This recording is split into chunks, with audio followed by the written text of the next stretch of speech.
Hindi ko na ipakita sa inyo kanina na naglaga kami ng munggo. Yan. Gagawa kami, niluto ko sa asukal. Gagawa kami ng butse. Minamatamis muna natin to.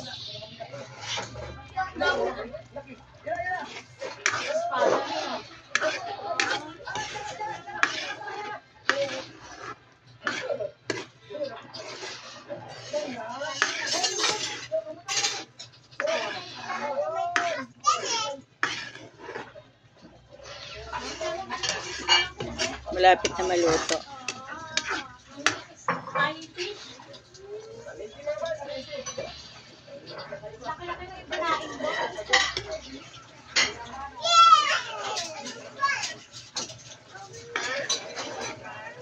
Papaloob natin sa butse.